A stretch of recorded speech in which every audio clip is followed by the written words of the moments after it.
Howdy everyone, and welcome back to Huckleberry Soaps. I'm David Ryan, head soap maker, and today I'm in my friend's apartment kitchen because I just made a new batch of soap, which I'm not going to be talking about in this video because I just made it and I haven't had a chance to cut it, and I like to put all of that together before I actually put that video up.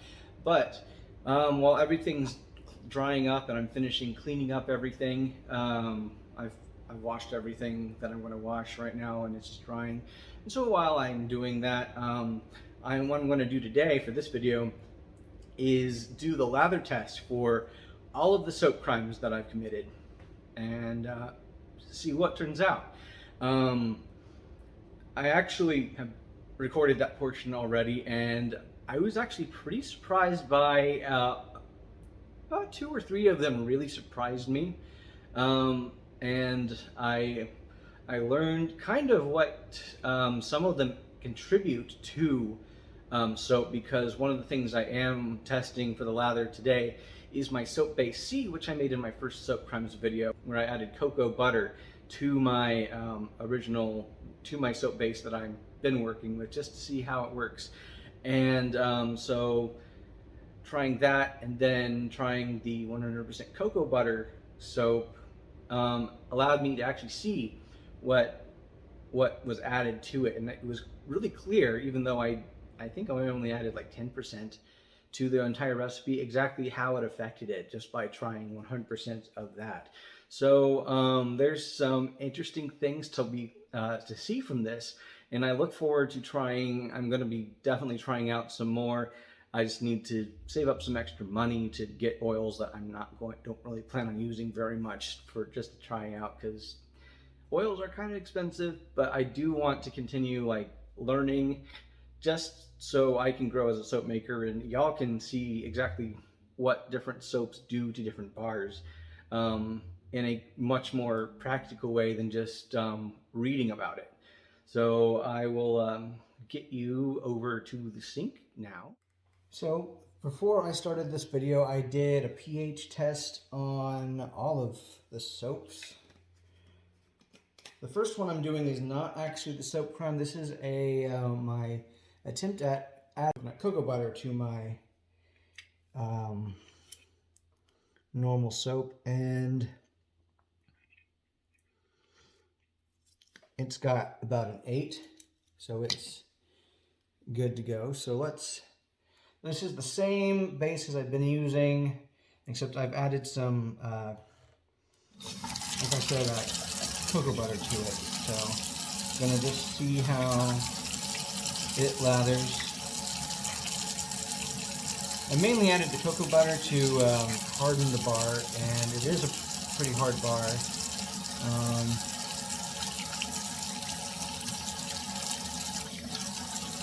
Got some pretty good lather, but it actually had pretty good lather already.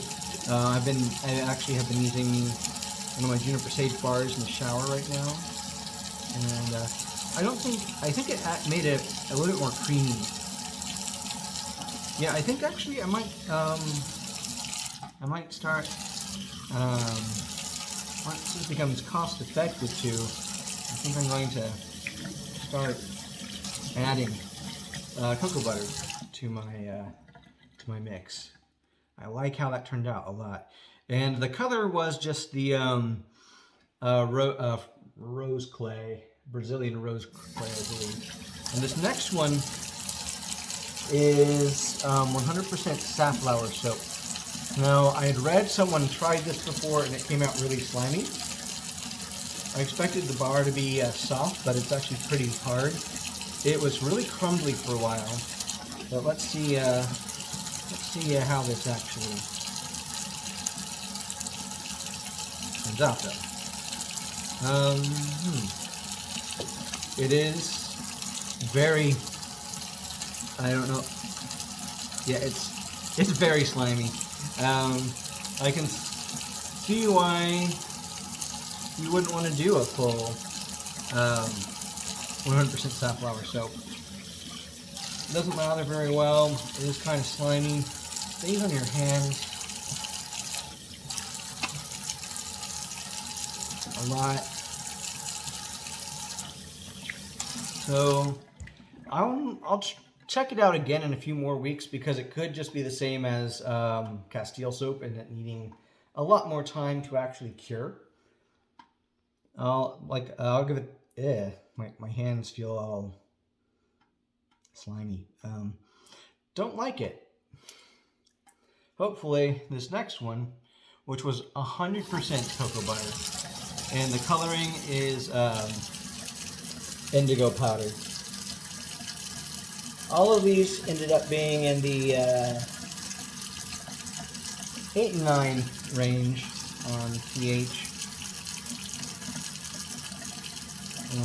This is 100% cocoa butter. It actually kind of got,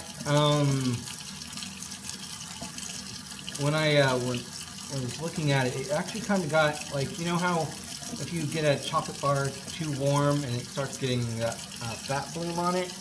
That kind of happened with the cocoa butter. This is insanely creamy. This is, it doesn't lather very well, but it feels really good. I definitely now know where the extra creaminess came from in my soap-based steam bar. So honestly, it's probably, I would say go for it if you wanted to make a 100% cocoa butter bar if it's cost effective and people like it. It doesn't lather too much, but lather doesn't necessarily mean clean all the time. It will still clean. I don't know how to do an effective cleaning test as far as how well soaps clean, but definitely if you want to add more creaminess and a creamy, nice, soft body to your soap, definitely add cocoa butter to it.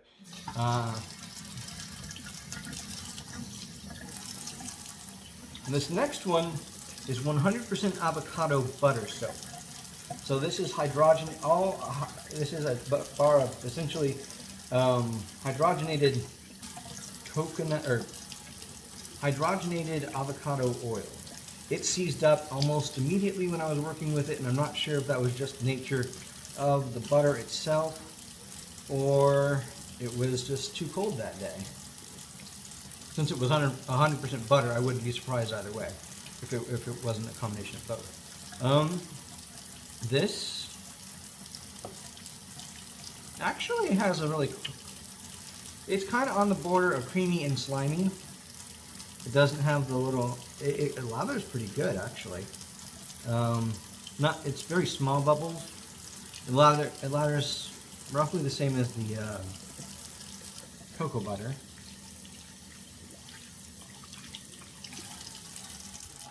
And then this next one is the avocado oil, 100% avocado oil soap. So this is non-hydrogenated.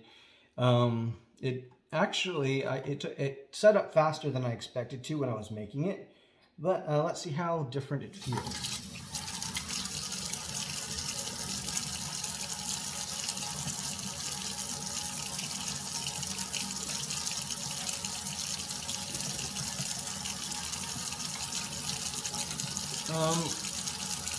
I expected this to be exactly the same, but it's not. You actually get, looks like I'm getting bigger bubbles than the avocado butter. And the bar itself is not any specifically harder than the avocado butter bar. And again, the only difference is that the avocado butter is just hydrogenated avocado oil. So it's essentially avocado margarine. And this last soap is 100% castor oil, which surprised me in every single way. I didn't expect it to harden up real well. I didn't expect it to set up. I expected it to take the longest to set up when I was mixing it.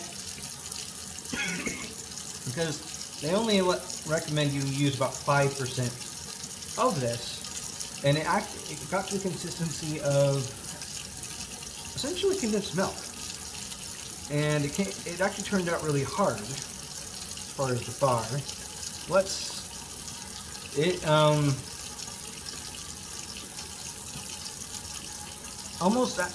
absolutely no lather, really. It is creamy. That it's pretty gentle.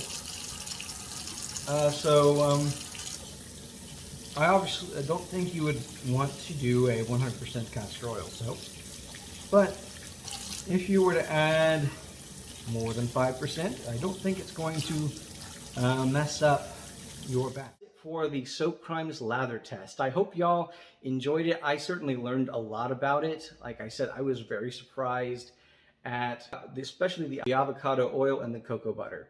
Those were the two things that surprised me the most. I got exactly what I expected with the safflower soap because I'd already read about it, but I wanted to see for myself and show y'all what that did look like. And the castor oil, I wasn't expecting it to be a good soap, but I was surprised at every other part of the process, just because usually when a soap oil guide tells you only use a little bit of this oil, it usually is because it will soften the overall bar. And castor oil actually ended up, like I said, being the hardest bar out of all of them aside from the cocoa butter. So this has been a really good adventure, and I look forward to doing it in the future, committing more soap crimes so I can learn, you can learn, and we can all grow as soap makers together. If you liked what you saw today, please hit me up on Instagram and TikTok. I post pictures and videos and abridged videos of my soap making stuff there. And if you go down into the comments, you will notice I have 2 links for commission forms. If you'd like to order a small batch of soap from me, I do 1, 2, 3, I do 1, 3, and 6 pound batches at this time. I do have room on my soap rack, and I also have a specific form for melt and pour things because I do have the supplies right now, and that doesn't take any space on my soap rack because as soon as it sets up, I can cut it, wrap it, and ship it out to you. So if you're interested in ordering soap from me, I don't have a store yet, so this is kind of my middle of the road while I'm working on making my store and planning that out. So I hope y'all will take advantage of that. If you click it and it says it's closed, I'm not taking more orders, but right now, as of the time I am putting out this video, or recording this video, and probably when I'm putting it out too, they both are open, and I hope to hear from you if you're interested in ordering some soap from me. Obviously, this is limited to at least the U.S. and the U.S., Canada, and probably Central America, because I know in the UK, in Europe, they have very strict standards as far as what can go in soap, and I would have to, before I can sell stuff over in that side of the world. I hope y'all enjoyed the video, and I hope you'll give me a like and subscribe and tune in to my content in the future. And of course, have a great day.